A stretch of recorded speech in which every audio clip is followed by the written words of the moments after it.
नमस्कार, मी प्राध्यापक बीजी मांगले सागर टाइम्स मध्ये आपल्या सर्वांचं स्वागत करत आहे। जरांगे यांचं उपोषण पुन्हा सुरू किंवा जरांगे रिटर्न्स। मित्रांनो, मुंबईतील एपीएमसी मार्केटमध्ये आंदोलनादरम्यान मुख्यमंत्री एकनाथ शिंदे यांनी 26 जानेवारी 24 रोजी मराठा समाजाला आरक्षण देण्याचा आणि त्या संदर्भातला ड्राफ्ट म्हणजे अधिसूचना दिली आणि आंदोलन संपण्याची घोषणा केली। पण 26 जानेवारी पासून गेल्या 5 महिन्यात शासनाने त्यानंतर कोणतीही कारवाई ठोसपणे केलेली दिसून येत नाही आणि मराठा समाजाच्या आरक्षणाच्या मागणीकडे जाणीवपूर्वक दुर्लक्ष केलं। या विरोधात मनोज जरांगे पाटील यांनी पुन्हा उपोषणाचा हत्यार उपसलं आणि आज 8 जून पासून अंतरवाली सराटी येथे त्यांचं उपोषण सुरू झालं। मित्रांनो,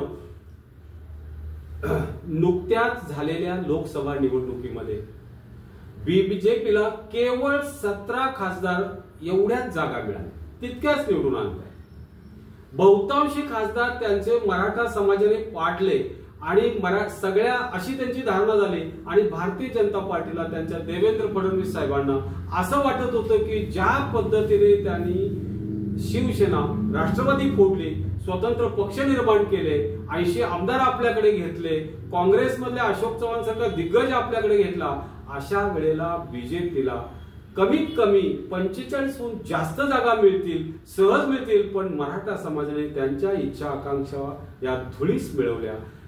राज्यात जवळपास सगळ्या जागावरती मराठा समाजाच्या मतदानाचा मोठा परिणाम झाला आणि बीजेपीला केवळ 17 जागावरती समाधान मानवले, तेही घटक पक्षासहित। हे अपयश मराठा समाजामुळे अशी धारणा बीजेपी आणि देवेंद्र फडणवीस यांची झाली आहे, अर्थात ते असत्यही आहे। या ठिकाणी सर्वात महत्वाची गोष्ट म्हणजे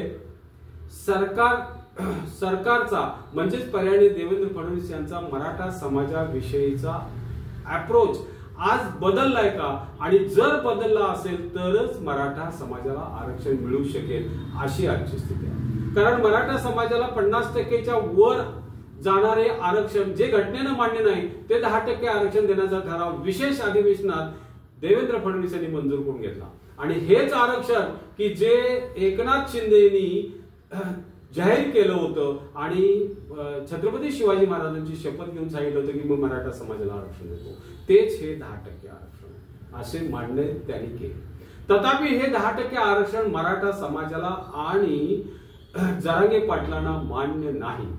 मराठा शेतकरी आहे आणि शेतकरी ओबीसी आहे, म्हणून त्यांना कुणबी म्हणून जरांगे पाटलांनी त्यांची ओबीसी प्रवर्गातून कुणबी दाखले देऊन त्यांना त्या जोरावरती ओबीसी प्रवर्गातून त्यांना आरक्षण मिळावे अशी मागणी केली आणि त्या पद्धतीने त्यांची मागणी। तथापि ओबीसी प्रवर्गातून आरक्षण देणे हे भारतीय जनता पार्टीच्या आणि विशेषतः देवेंद्र फडणवीस यांना अजिबात मान्य नाही असे दिसते।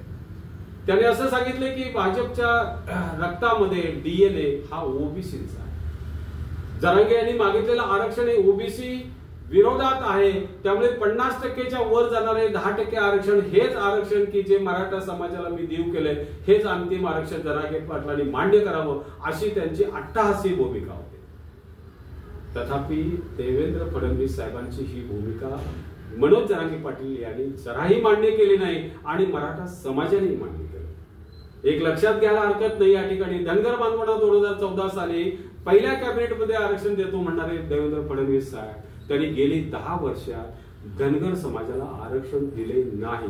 उलट हे आरक्षण कोर्टाच्या ह्याच्यात अडकून टाकलं। आज धनगर समाज हवालदिल झाला। जरांगे पाटील म्हणतात की ओबीसी सुद्धा मराठ्यांना आरक्षण देण्याचा विरोधात नाही, केवळ देवेंद्र फडणवीस साहेब यांनी फडणवीस साहेब यांनी ओबीसी समाजाला मराठा समाजाच्या विरोधात उभा केलं। प्रथम त्यांनी अन्न व नागरी पुरवठा मंत्री छगन भुजबळ, तायवानी पाटील, प्रकाश शेडगे अशा ओबीसी समाजाच्या नेत्यांना उभं केलं आणि ते मराठा समाजाच्या विरोधात झाडायला लागले। काही काळ असे वाटले की ओबीसी आणि मराठा यांच्यामध्ये प्रचंड मोठा संघर्ष होतो की काय, पण तशी वास्तवात स्थिती नाही असं जरांगे पाटील म्हणतात।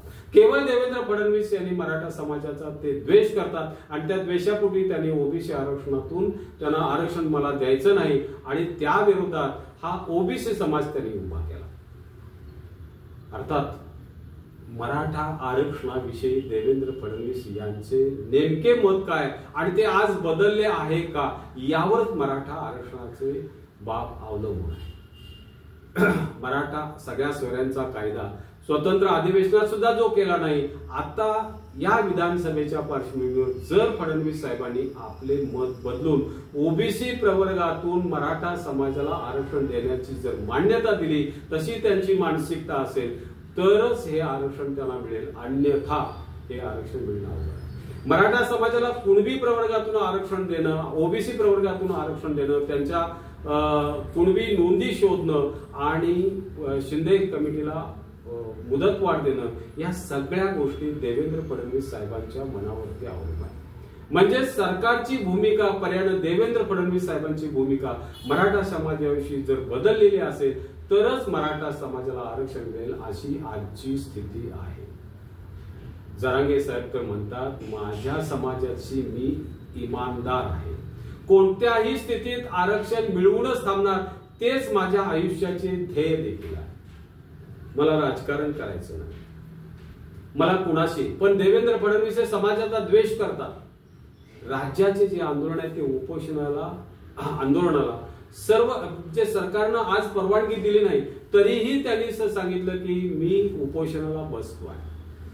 सरकारनं माझा उपोषण सुरू राहील. आता भाग असा होता, आंतरवली सराटीमध्ये बऱ्याच जणांनी या ठिकाणी जरांगेने उपोषण करू नये असे काही जणांना उठवून बसवलं होतं, त्यांनीही आज ती भूमिका नरम घेतली आणि आज मनोज जरांगे पाटलांचं उपोषण आंतरवली सराटीमध्ये सुरू झालं.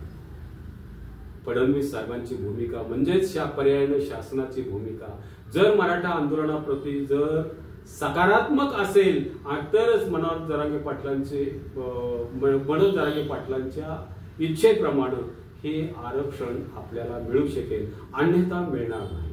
अशा परिस्थितीमध्ये राज्यामध्ये 288 जागा मराठा आंदोलक लढवतील आणि केवळ मराठा नव्हे तर सगळे 12 बलुतेदार एकत्र करतील आणि सर्वांची मूठ बांधून राज्यामध्ये एक मोठा पर्याय निर्माण करतील आणि 288 जागावरती मराठे आणि बहुजन समाज हा लढाई करेल, असं म्हणून जरांगे पाटलांनी सांगितलं. जर ही भूमिका सरकारनं जर का मराठ्यांना आरक्षण देण्याची जर भूमिका घेतली नाही तर सत्ताधाऱ्यांचा तो आत्मघात असेल आणि अशा परिस्थितीत मग आम्हाला काहीही करता येणार नाही. आम्हाला हे या सगळ्या 12 मराठा आणि 12 बलुतेदारांना एकत्र घेऊनच ही पुढची लढाई असेल, हे लक्षात घ्यावं देवेंद्र फडणवीस साहेबांनी. म्हणून त्याचा जो रोग देवेंद्र फडणवीस साहेबांच्यावर होता तो आजही म्हणजे नरम झालेले नाहीत आणि उलट त्यांना गृह विभागाने अंतरवली सराटीमध्ये आरक्षणाचे हे उपोषण जाहीर करण्यास केलेला विरोध, हा विरोध त्यांना मान्य नाही.